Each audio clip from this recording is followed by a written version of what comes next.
But first, I want to introduce Liz. I already mentioned what Liz does, kind of, but again, that's more of a formal introduction. Liz helps people. Everyone here helps people. And Liz helped me through one conversation, recognizing that you can have productivity your way. Hi, I'm Liz Sumner, and I work with women who struggle with motivation and who long to feel a sustained sense of accomplishment. Okay, so today I'm going to give you some of the key aspects of my philosophy and my number one tip for overcoming procrastination. My goal is that you'll leave here with a sense of your own power and ability to lead a productive life based on your own definition of what that is. At the end, some of you may want to take this work further, so I'm going to share with you a way that you can do that. So I became interested in productivity because I grew up thinking I was lazy. I wasn't wired the same way as my sisters. They were whirlwinds of activity, futzing and cleaning and doing. And I always felt like I needed to balance the universe by being still while they were racing around. And maybe some of you might be like my sister Jennifer. And the moment you decide to do something, you immediately begin moving toward it. Even if it's challenging, or maybe especially because it's a big stretch, you do whatever it takes to achieve it, and nothing gets in your way.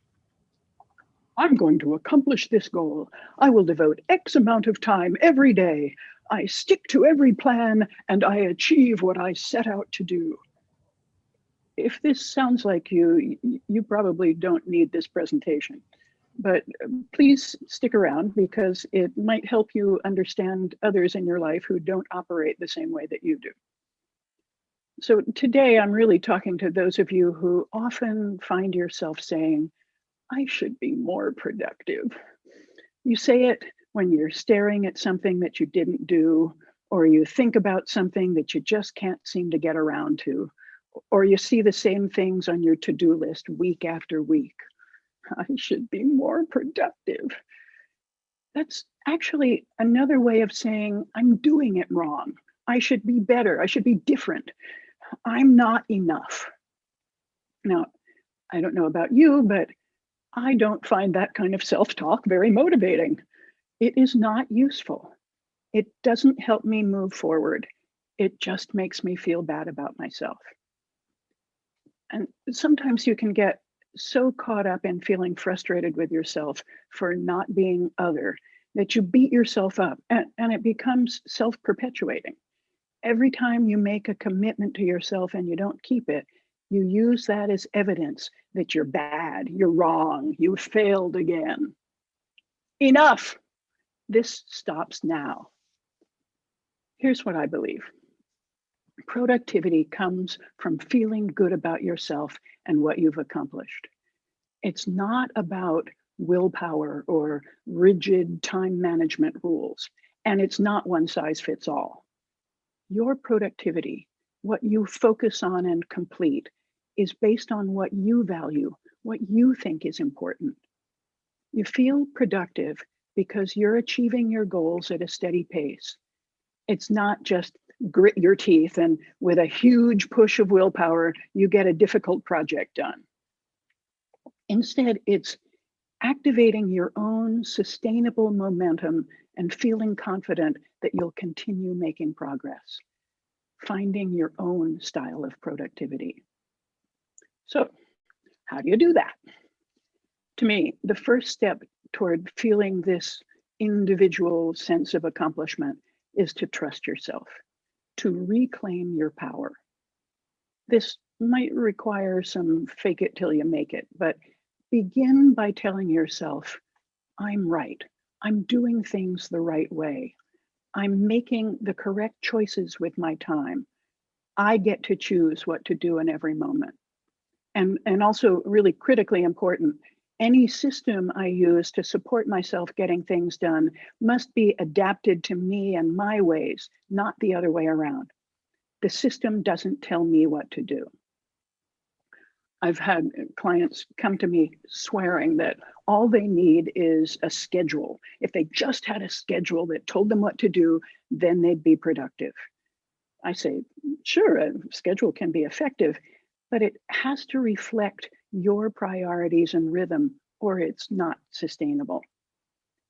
There really isn't anybody telling you what you can or cannot do. Even if you have a boss or legal requirements, it's ultimately your choice to follow the rules. You have the power. You are the one in control. I'll let that sink in for a minute.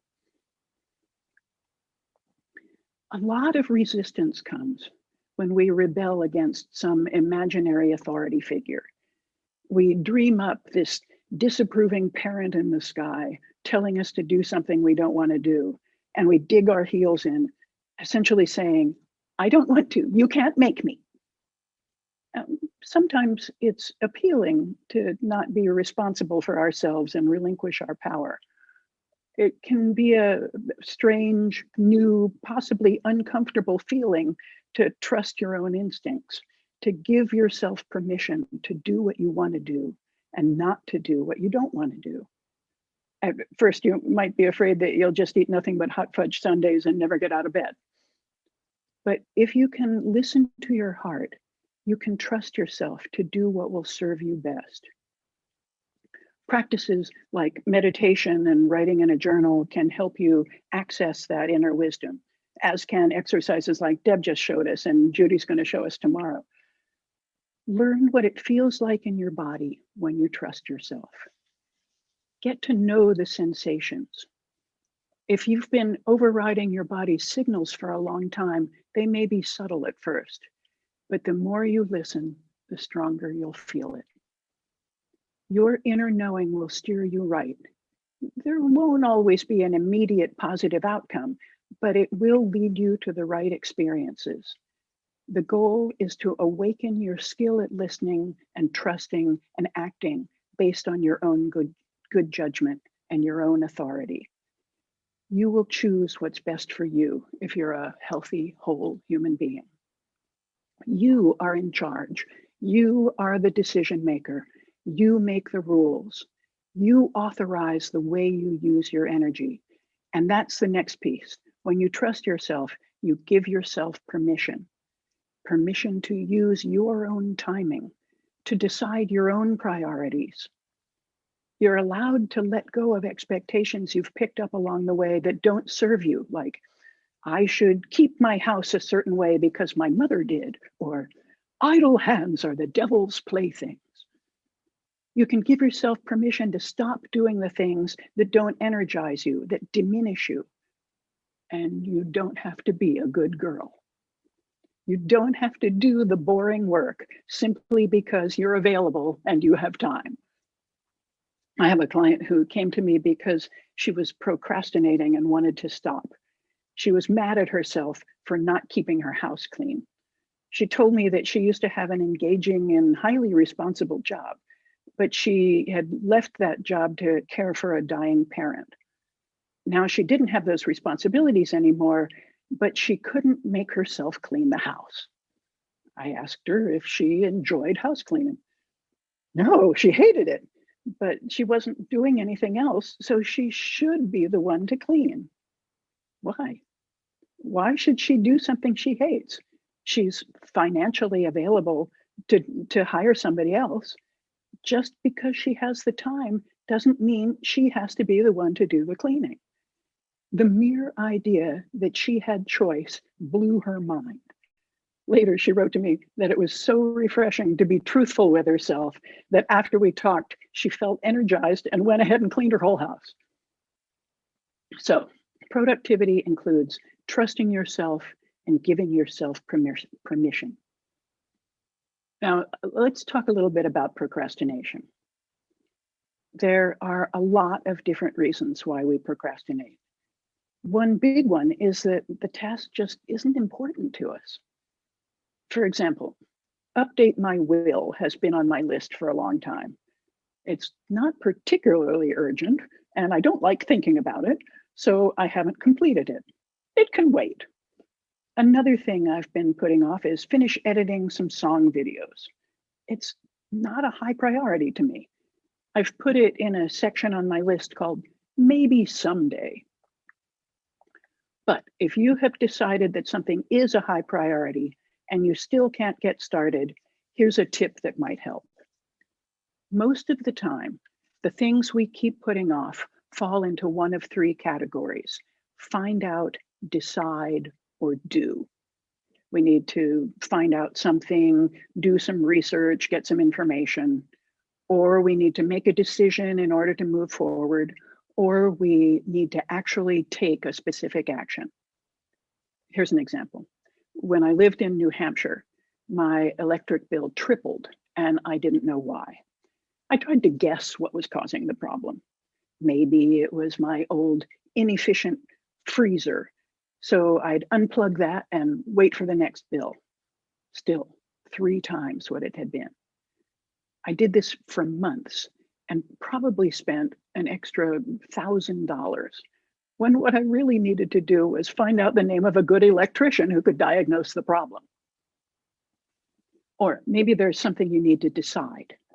Another client told me that she had an envelope sitting on a table waiting to be mailed for 6 months. The document inside had to do with a legal situation.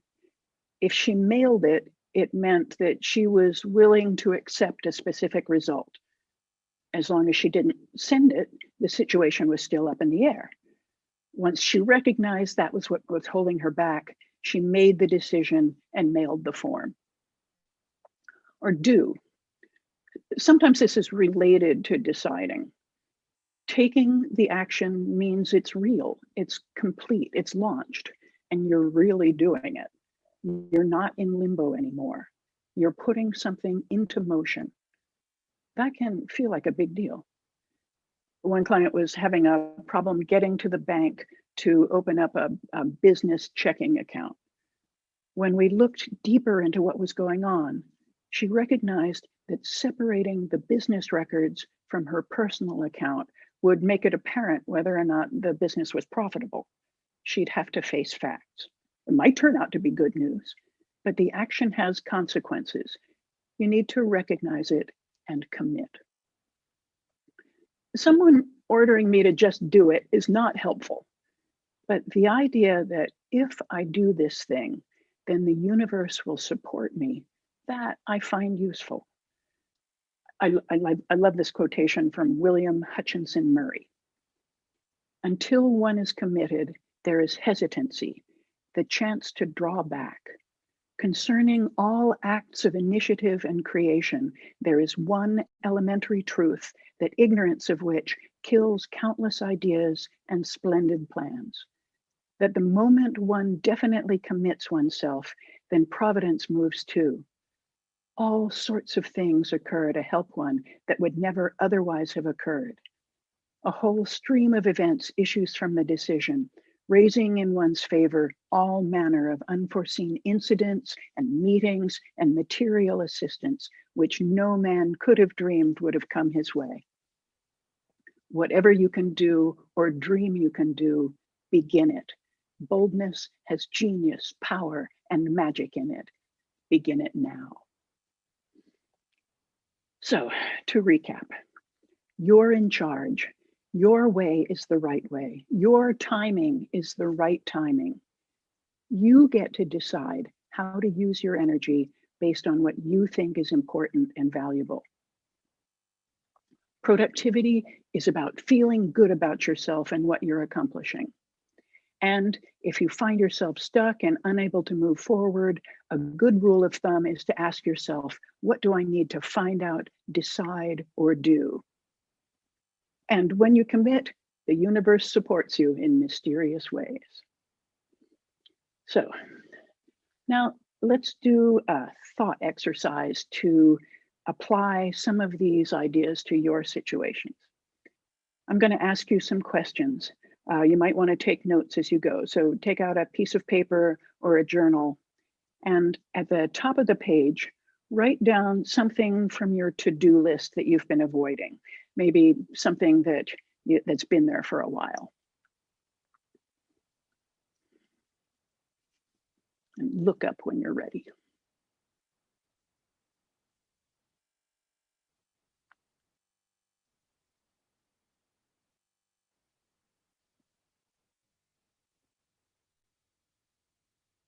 Okay. So is it clear to you what the next action is? What do you need to find out, decide, or do?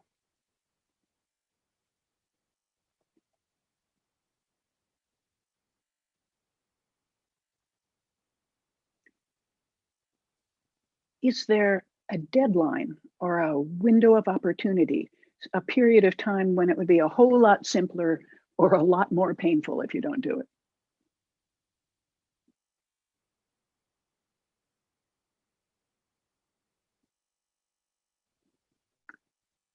Why is it important to you? What values does it honor? And what's the so that? I need to do X so that blah blah blah happens. What's the so that?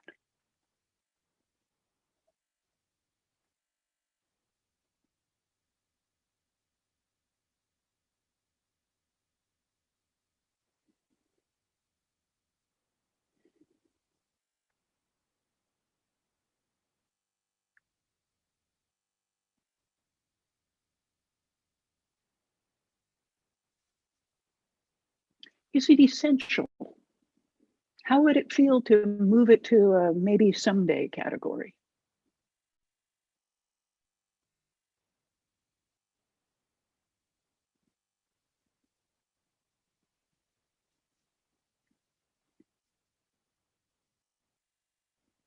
Is it essential that you do it?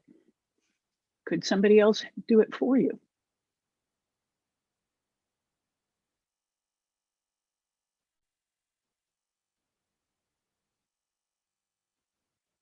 Where does it fit with your other priorities?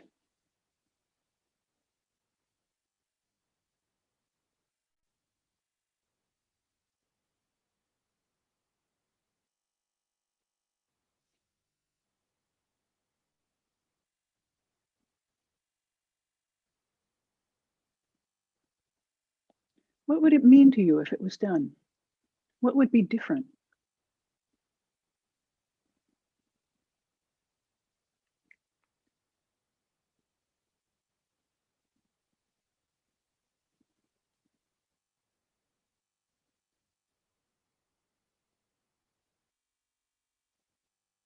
What's been getting in your way?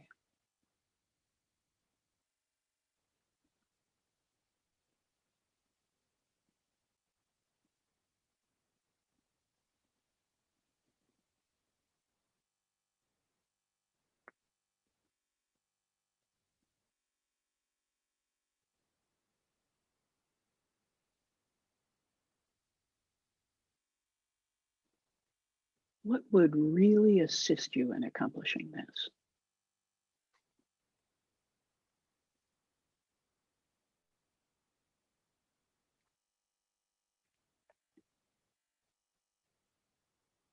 I'm going to give you a few more moments to finish up here, but I'm going to put the questions on a PDF on the website. So if anybody wants to look at these later, you can go find them.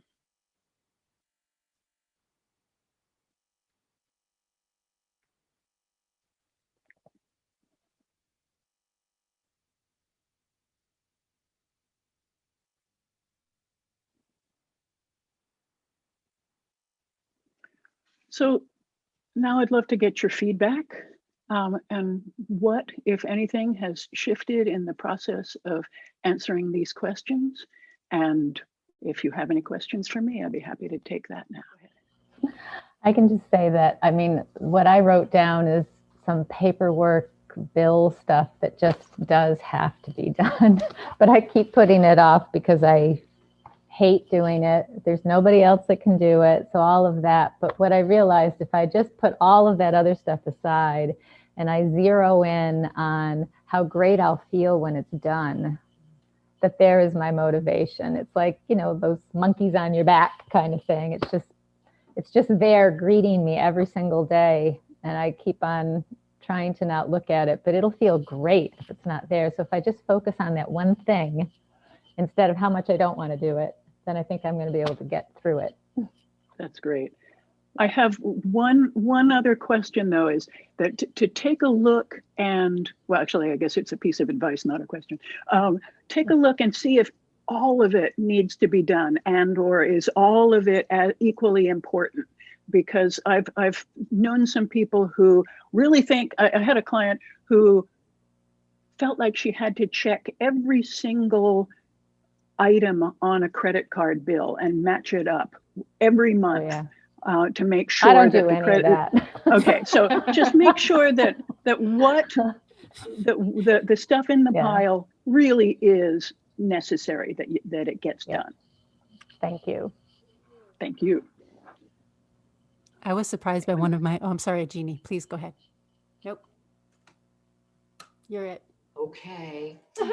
Yes. So for me, it's very similar to Judy, where it was when we got, but to what the payoff is, like what you get to feel from accomplishing it. But I feel like going through the other questions first before we got to that question is what set me up to have the response to that question emotionally that I had. And it was such a motivating feeling. So, yeah. Cool. And what would really assist you in getting stuff done? What would assist me in it? Accountability. Because mine is learning LinkedIn, and I gave it to myself and I said to myself, and I find myself like, giving myself the usual pushback at this. It's almost like a New Year's resolution. It's like the blushes off the rose kind of thing. What I would feel from doing it is mastery.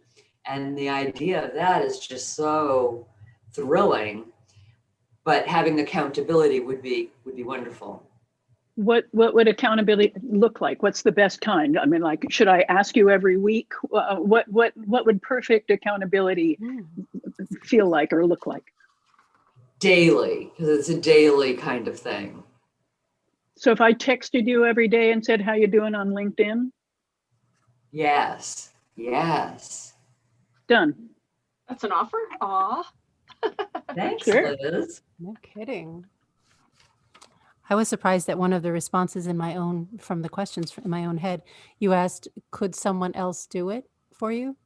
And I realized, well, somebody could help me do it. And it would never have occurred to me that was an option, to ask somebody to help me do it. Especially, it's unusual that it wouldn't come into my mind because it's a collaborative experience that I'm working on. But it never occurred to me that I could just ask some of the other collaborators to help me with it. So Way to go. that's a little sad. That's cool. But it was really helpful. Thank you. You're very welcome. Jean apparently is putting off a fire hazard, according to the chat, cleaning the dryer vents, waiting since December 1st. Goodness gracious. How can we help you, Jean? Oh, Liz. Oh, goodness. Would that be another text a day thing? Jane, do you need help with that? I mean, I'm not volunteering, but do you need to call somebody? What will it take to get your dryer vent cleaned? Just a type, so somebody else can slip in if they want. Well, I okay, oh, there we good. Go, She has a big, strong husband. She has a big, strong husband. So does he Can know you send him to Florida? about the fire hazard? No. Right. Okay. Excuse me. Go ahead. Oh, I was just gonna say that I have been putting off.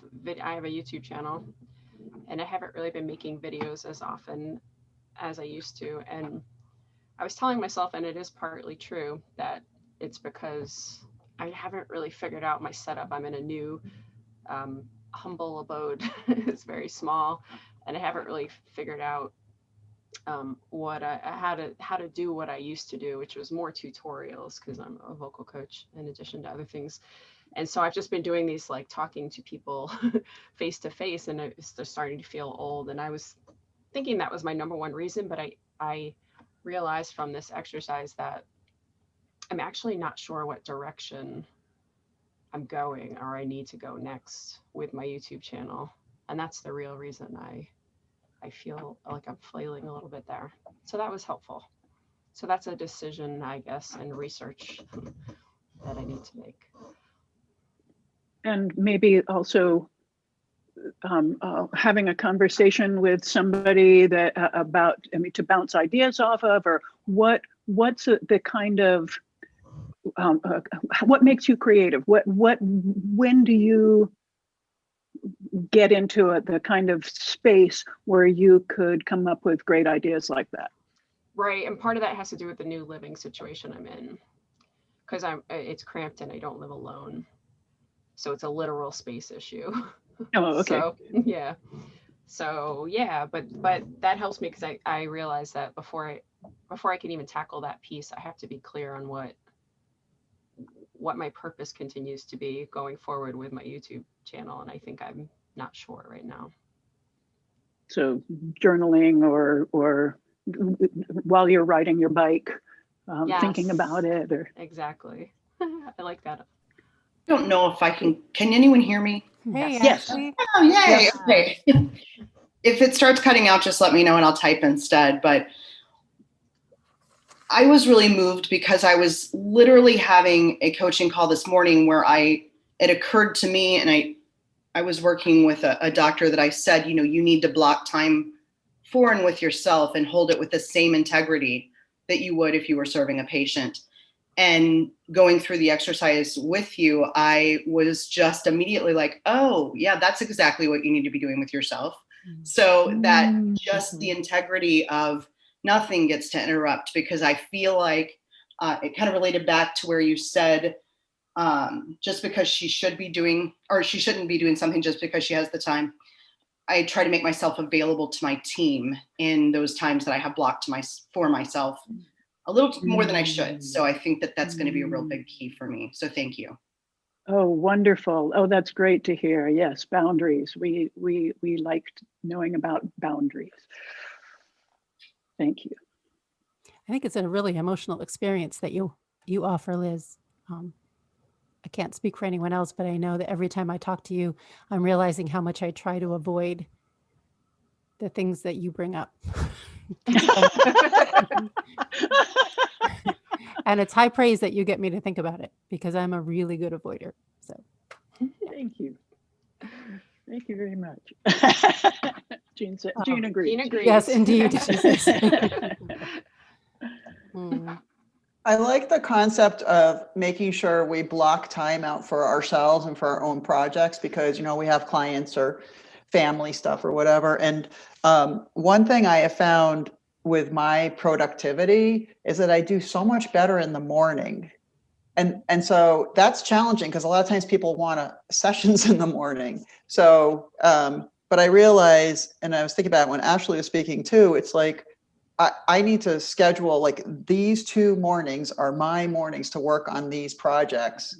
And then I have to move my people, if somebody wants an appointment, I have to move them around that. Sometimes that's hard because you want to be accommodating to your clients. But I think it's important, if we're going to get our stuff done, that we have to find what works best for us and then schedule it for ourselves. It's what I tell everybody else to do. But I'm like, oh no, I have to be available. It's useful to plot out a day and or a week of your energy level, and like when you really like to do the creative work and when you do the paperwork. And I know that some coaches block out, they only see clients for 3 weeks of the month and leave the last week of the month for their own projects or for travel or stuff like that. But finding your rhythm and making a calendar based on your own rhythm is a very useful way to operate. Yeah, it's a really good idea. That is an excellent idea. Yeah. Wow, that makes me think of what you had talked about before, though, Liz. I don't remember how it came up in our conversation during the podcast recording about naps. And you were saying that maybe it was that your client or something didn't know that it was okay. And I remember instinctively thinking, you mean in the middle of the day? You can do that? That's a But- rule? but that it's even Allowed? allowed. Yeah, that's the thing, right, Deb? It's allowed. Yeah. But so it's a great idea to do those things that you were just talking about, but then you have to do the work that you introduced to begin with, acknowledging that it's okay. It's okay to do it. Yeah. Yeah. Yeah. Isn't it? And for many of us, the believing that we're right, at least certainly for me, and for many of my clients, that the idea that I'm the one in charge, I make the rules, that does not come naturally to me. That is something I have to remind myself of all the time, that I'm in charge. Hmm. Woo. I Scary. have the power to Well make done. these choices. Yeah. And the funny thing is, I'm a person who takes occasional cat naps in the afternoon because I just lose all my steam, but I'm more productive afterwards. I set my clock for 10 or 15 minutes. So it's not a long, otherwise I won't know what day of the week it is or what my name is, but I 10 or 15 minutes and then I'm more productive. Yeah. Which makes Yeah. sense. If you know what energizes you and how to be your best, if it involves taking a nap, go for it. There's a lot of science on naps. My father was a podiatrist and he took a 30-minute nap every single day his entire adult life. He's been gone for a long time, but that was it. There was no flexibility around it. And he was so good at it. He would just lie down, go right to sleep, get up 30 minutes later, totally energized. It's an amazing gift if you allow yourself to do it and get good at it. Yeah. Jean apparently agrees with you. She says, Yeah. if I want to have a nightlife, Exactly. Power I nap. must take That's a a little nap nightlife. afterwards. I know, I was going to say. From 7 to 9 p.m., you mean? Judy says, Say, even with a whatever power works. nap, my nightlife ends at 8:30, 9 o'clock. Awesome. You know, what's interesting is I will allow myself to take time to work out. Absolutely. But Well, yeah, that's good. Yep. Yeah. yeah. But it's the same category, right? I mean, really, it's just taking care of our body and mind, right? Yep. And I would Yeah. never put it in that category. It would Yeah. have been like, don't get fat. That's what it would have been. Don't get fat.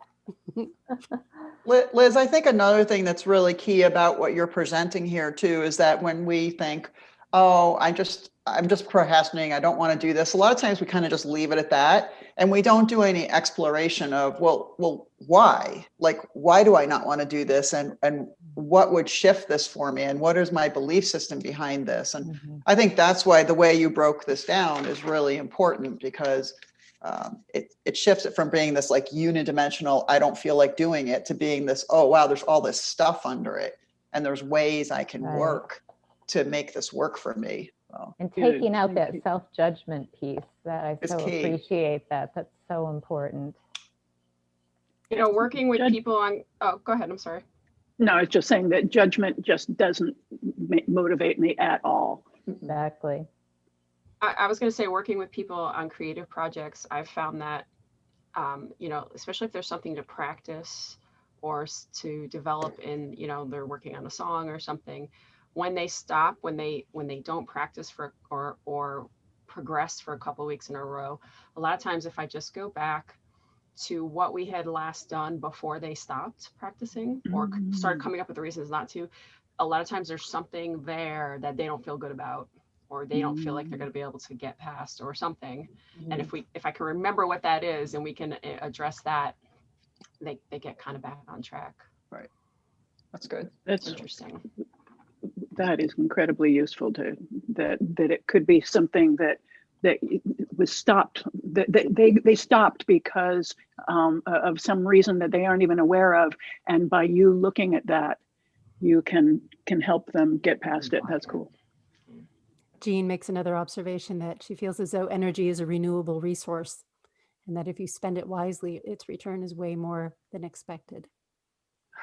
And it makes me think of the work that you do, Jean, too, that the resistance and the procrastination that goes along with it too. Yeah. Well, maybe we should turn things over to what's upcoming in the other couple of days. Well, but before I turn it back to you, Lisa, I said that I was going to tell people how they could continue the work with me. And I do one-on-one coaching. I'm also creating a group program based on this material. And if anybody is interested in or curious about that, I would love to have a conversation with you about any kind of working with me that or any questions that came up for you in this presentation. And you can just email me at liz@lizsumner.com to set up a time.